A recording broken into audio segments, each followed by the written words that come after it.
क्या आप मेरे साथ थोड़ी देर फिजिक्स के अंदर खेलना चाहेंगे? चलो खेलते हैं खेल। अब ये वायर है, इसका रेसिस्टेंस कितना है? Capital R. इसको बेंड कर दिए in the form of a circle, diagrammatically resistance पूछा। जब हम इसको बेंड कर दिए तो रेसिस्टेंस डिवाइड हो गया ऊपर और नीचे, आधा आधा। और जब ऊपर वाला और आधा नीचे वाला दोनों अगर पैरेलली कनेक्टेड है, दो रेसिस्टेंस अगर पैरेलली है और सेम है, तो किसी एक रेसिस्टेंस का आधा रेसिस्टेंस आंसर होगा। इसका मतलब R/2 डिवाइडेड बाई 2, इसका आंसर हो गया R/4। ठीक है, ये हो गया इसका आंसर। और थोड़ी देर खेलो हमारे साथ। तो यहां पर देख लो, दोनों रेसिस्टर्स सीरीज है, 6 + 6 क्या हुआ? 12, और इसको पैरेलल है 3। 12 × 3/12 + 3, R1 R2 R1 + R2, 12 × 3/12 + 3 हो गया 2.4। मतलब नेट रेसिस्टेंस हमारे पास कितना है? 2.4। I = V/R हो गया, V उन्हें दे दिया 4.8 डिवाइडेड बाई 2.4 हो गया 2 एम्पियर्स। और थोड़ी देर खेलेंगे हमारे साथ। तो R/10 दोनों सेम है और पैरेलल है। इसका मतलब किसी एक रेसिस्टेंस का आधा हो गया आंसर। मतलब R/10/2 which is nothing but R/20। ऐसे R/20 कितने हैं? 5 है। इसका मतलब इसको 5 से मल्टीप्लाई कर दो, 5 1 जा 5 4 जा, R/4 इसका आंसर हो गया। और थोड़ी देर खेलेंगे हमारे साथ। ये दोनों ये व्हीटस्टोन ब्रिज की तरह है। जब कभी भी व्हीटस्टोन ब्रिज आ गया और पूरे रेसिस्टर सेम है, कोई एक रेसिस्टर इसका आंसर हो जाएगा।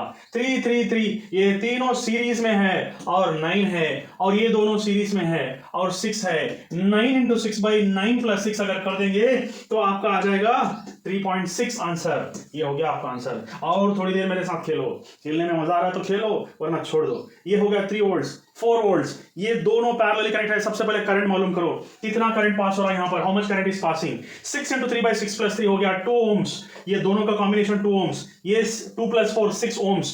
I = V/R, 3/6 हो गया 0.5 एम्पियर्स इसका करंट।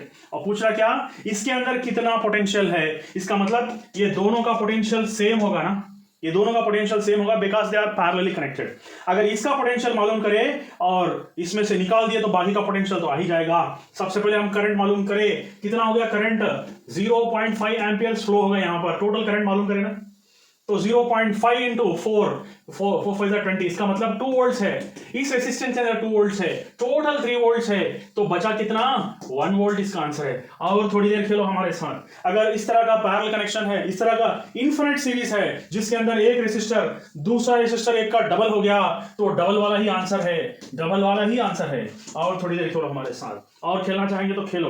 देखो 2 और 6, 6 × 2/6 + 2, ये दोनों पैरेलली कनेक्टेड है, दोनों का कॉम्बिनेशन हो गया 1.5 एम्प 1.5 ohms। 1.5 सीरीज में हो गया 3, ये पूरा का मतलब 3 ohms। और 3 ohms पैरेलली कनेक्टेड है। जब दो रेसिस्टर सेम है और पैरेलली कनेक्टेड है, किसी एक रेसिस्टर का आधा आंसर हो गया, मतलब 1.5 ohms टोटल रेसिस्टेंस है। और क्या पूछ रहा? हमको पूछ रहा करंट। टोटल पोटेंशियल हमारे पास है, टोटल करंट हमारे पास है, total voltage by total current हो गया 6/1.5। इसका मतलब 4 एम्पियर्स इसका आंसर हो गया। और थोड़ी देर हमारे साथ खेलो, खेलने में मजा आ रहा। तो ये हो गया व्हीटस्टोन ब्रिज। इसका व्हीटस्टोन ब्रिज का क्यों है?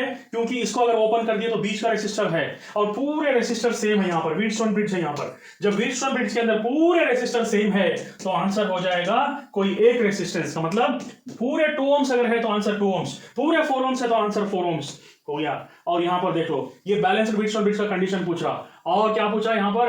रेसिस्टेंस कितना है बोल के पूछा। सबसे पहले देखो ये क्या है, it is a balanced Wheatstone bridge वाला। ओके, तो what is the value of yes बोल के पूछा। अगर ये बैलेंस्ड व्हीटस्टोन ब्रिज है, मतलब यहाँ पर 2 ohms, यहाँ पर 2 ohms, यहाँ पर 2 ohms, मतलब ये दोनों का कॉम्बिनेशन मिला के 2 ohms होना चाहिए। और ये दोनों पैरेलली कनेक्टेड है। 6 × RS/6 + RS = 2 ohms। 6 × RS, इसको मल्टीप्लाई कर दो, 6 × 12 + 2 RS। ओके, तो यहाँ पर 6 RS - 2 RS कितना हो रहा? It is going to be 4 RS = 12। इसका मतलब RS क्या हो रहा?